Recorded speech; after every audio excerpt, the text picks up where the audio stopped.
Hello everybody, Martin here, back with another legacy video. So today I thought I'd do something a little bit out of the ordinary from what I've been used to doing, and that is to not record a league, but instead just record some single matches and a deck tech with this spicy deck here.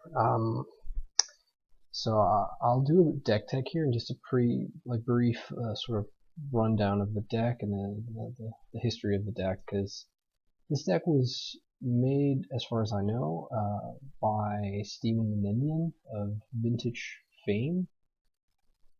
If you're into vintage at all, I highly recommend his and Kevin Crone's podcast called So Many Insane Plays.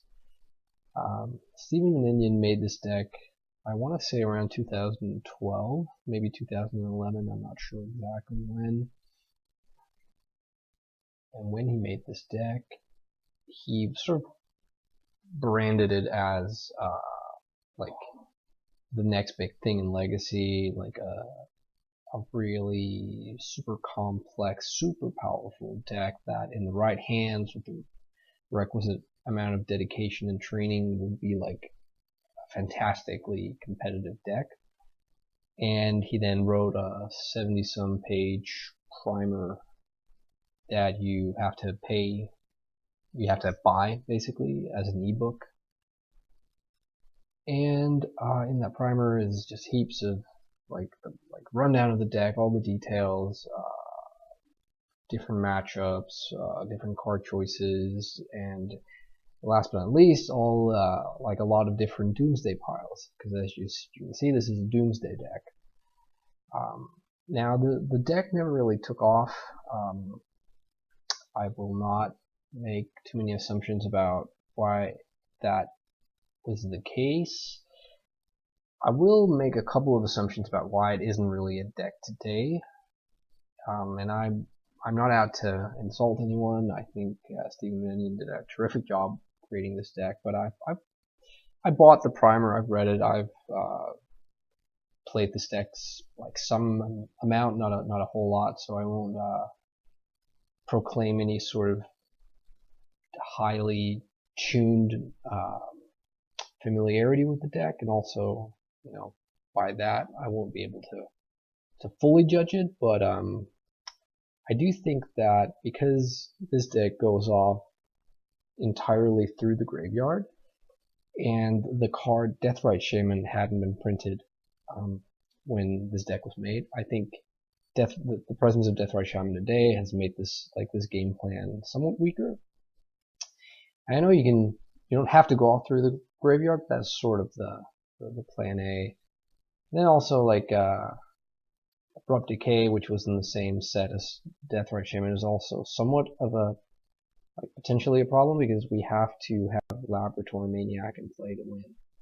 So, but I mean, having said that, it's a lot of fun, and it's just like, I think out of all the decks I've played, this is probably my, aesthetically and thematically, this is my favorite deck in Legacy, because it's like all blue, heavy counter spells, and all black, like Dark Rituals and Doomsday, and you get to play 4 Divining Top.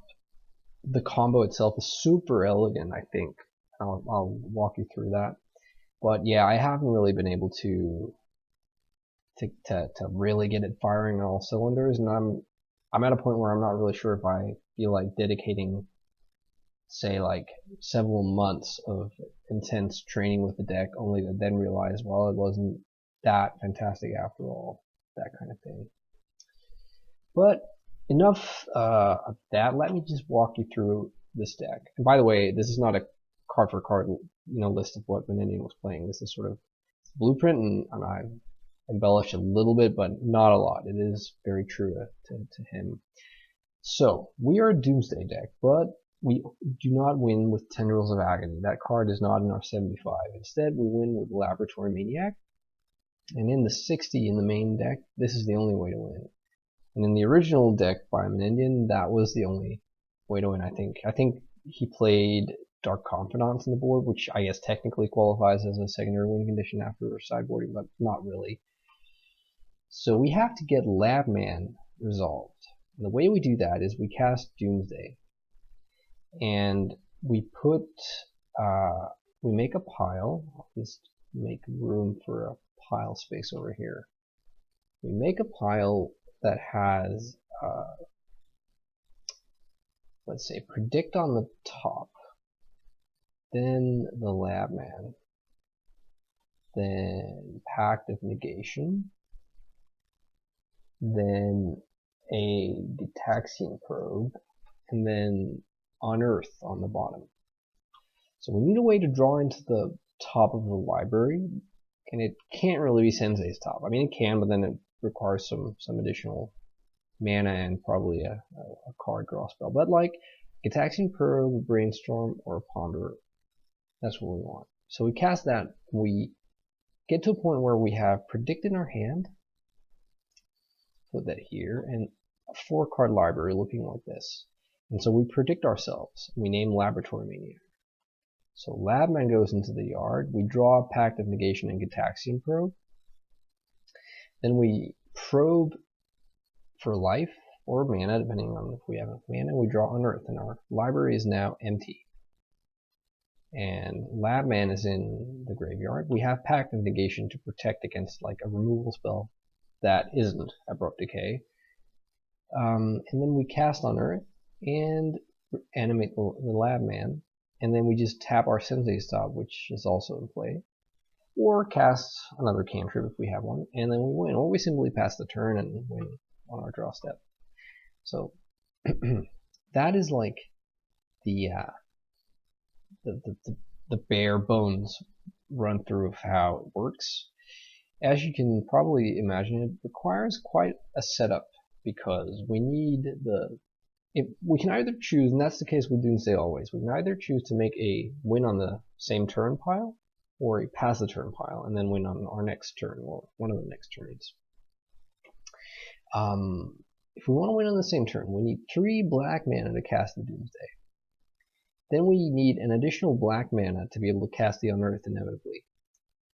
And we need 2 blue mana, or like a blue and a generic mana to cast the Predict. So that is 1, 2, 3 from the Unearth, and 3 from the Doomsday. That is 6 mana. Now, aside from this, we need a way to draw the first card of our library. And that, in this scenario I just gave it, was a Gitaxian Probe. But then we also need another card draw effect to draw the last card. Or, draw from the empty library. And that can either be a Sensei's Top in play or an additional probe. If it isn't one of these two things, it needs to be a Brainstorm or a Ponder. And that means we need an additional blue mana. So 6 or 7 mana. If we also want to have a way to cast Spell Pierce or Flusterstorm, we need another mana. And so you see that the combo turn requires quite a bit of mana. But there are many ways, there are many game states where it's, recommendable to just make cast Doomsday and then pass the turn. It's all sort of very contextual depending on what we're up against and how the scenario in front of us is looking. But that is like the main plan, so to speak. I'll just put the cards back to where they were. And so we get to run a lot of counter magic. I'm running 2 Flusterstorm, 2 Spell Pierce, 4 Force, a Misdirection, which is really nice to misdirect something away from our Labman, like an Abrupt Decay, but it can also just act as like Force of Will number 5 in trying to power through our Doomsday. And then Pact of Negation, which is a really, so it's a powerful card to put in our pile. So we run the 2 Predict. It's just such a great card with Sensei's Top that I opted to bring in the second one. I know in the original build there was only one. And in the original build, so to speak, there wasn't even a Predict. There was only the Mental Note. This is a way to win, like I just described, but instead of paying 2 mana for Predict, we pay 1 mana for Mental Note. The difference is it bins the top 2 cards instead of just the first card, and only draws us 1. So we can't really draw the protection spell. Like we draw the probe to further into our deck. And why, you may ask, is this card not Thought Scour? And to be honest, it probably should be. Menendian chose Mental Note, as far as I know, to sort of be able to play around Misdirection. But I think with Miracles, and since they stopped being a big part of the format, I think it's probably more advisable to just have Thought Scour here, so you're able to mess with your opponent's top of their library. And like on top of that, Misdirection is like pretty expensive in Magic Online, so there aren't that many anyways. But that is a way to shave a mana, to make it 5 instead of 6 on the combo turn. We're running the requisite 4 Dark Rituals in the fifth Dark Ritual, so to speak, in Cabal Ritual to be able to power out Doomsday. Got a Singleton Lotus Petal. These numbers are sort of, I think, interchangeable a bit. You can, yeah, swap them a bit around if you want to. Playing 18 lands, lots of basics, which is a pretty big draw of the deck. You can fetch out like a lot of basics and be able to operate well under stuff like Wasteland. I got this, which is probably a bit of an eyesore, the Tundra, and that's because I've opted to run a white splash out of the sideboard. And speaking of sideboards, let's have a look at this one. So we have this white splash, and it's just because, well, Monastery Mentor and Senses Divining Top plus a lot of cheap spells and a lot of counter magic is kind of neat. I then chose, I wanted a second fetchable white source, and then it was just too tempting to try and run the Caracas to be able to mess with Thalia, Gaddock Teague, and also to bring in against like Show and Tell decks and Reanimator decks. Truth be told, this is all a bit of an experiment for me, and it's probably it could very well be suboptimal and something else is correct. But I've seen like Tinfin's decks run like they run Monastery Mentor here, and I like that you can sort of board into a plan that just flips everything on its head and makes you not have to worry about the graveyard, because like a lot of people will board in sideboard 8 lights or Surgical Extraction or whatever, Grafter's Cage, and you can just say, oh, well, whatever. And this also works with top like very well as a combo. My concern right now is I'm actually not really sure exactly against which matchups I really want this, so I'm kind of winging it as it is. Then I got a couple of Defense Grid, and I just really like this card against Delver, to be honest. So that's why that's third. Not sure it's really worth it, to be honest. I'm still testing it, but that's the theory. And then I got something more or less exclusively, I thought, for Miracles, but turns out like any deck that you know not to be running either Wasteland or Caracas, and that is the Sheldock Isle Emrakul plan. This is an insanely powerful interaction that I've never really tried before. And so what this is this card has the obscure hideaway mechanic from Lorwyn. There was a cycle of lands, each sort of thematically for each color. And that might not be true. I don't know if there was one for every color, but I know white had one as well. And blue obviously had one. But so what you do is you resolve Doomsday and you put Sheldock Isle as the top card, and then you put Emrakul as one of the other cards. And then the rest of the pile you just make up on the fly depending on what else is sort of in front of you, but you probably won't matter. So if you haven't made a land drop and you're able to draw the top of your library, you draw the Sheldock Isle and you play the land. And the hideaway mechanic states that this land enters the battlefield tapped. When it does, look at the top 4 cards of your library.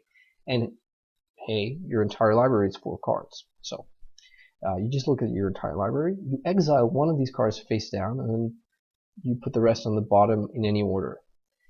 And then it has a clause that says if you have fewer than 20 cards in your library, and hey, we do, you may tap this land and a blue mana to cast the exiled card without paying its mana cost. So you exile Emrakul, you untap. So that's the only vulnerability of this combo, is that you have to untap, and your Sheldock Isle still has to be in play.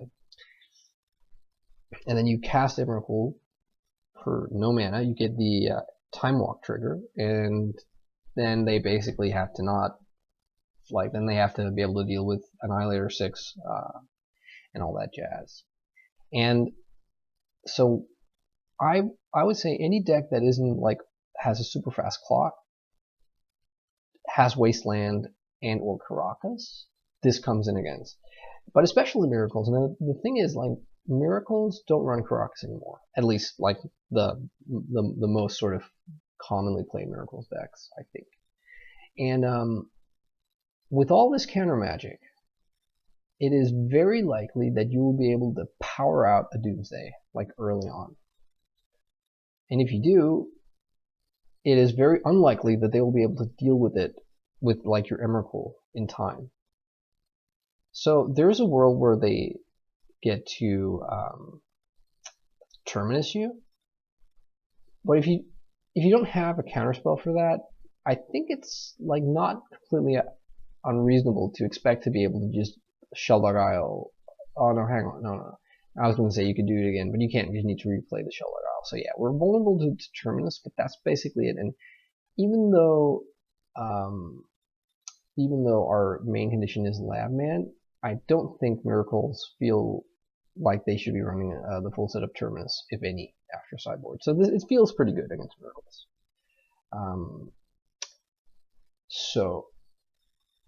And I think the last thing I'll touch on before I go to the games I played a couple of games, is just that I know that it was a concern for some people back in the day when this deck was made that there are only the 4 Doomsday, and normally, if you play DDFT, the Doomsday Fetchline Tendrils, which is the common Doomsday deck in Legacy with the Burning Wish and Tendrils of Agony, you're running a de facto 6 or 7 Doomsday because you're running the 3 Doomsday in the main and then 3 or 4 Burning Wish in the main to get the 4th copy of Doomsday, which is in your sideboard. But here we're only playing 4 Doomsday. But the thing is, like with 4 tops, 4 Probe, Brainstorm, Ponder, and the Predicts, and the Mental Note, like it's fairly, you get to see a lot of your deck, and it's not uncommon, or it's not like a tough ask to find a Doomsday. Not that much anyways. We have 9 fetch lands as well, so alright, well, I am going to go and play a couple of games. Now, they're only, they're pre-done, like I already played them, and I'm not sure if I really have the stomach to stick with this deck. Like I said, for the time it probably takes to play it well. That also means I'm probably playing things very incorrectly, and I'll probably stumble upon some things that I don't like as I'm playing, and well, bear with me on that. So with that, I'll move on to the games.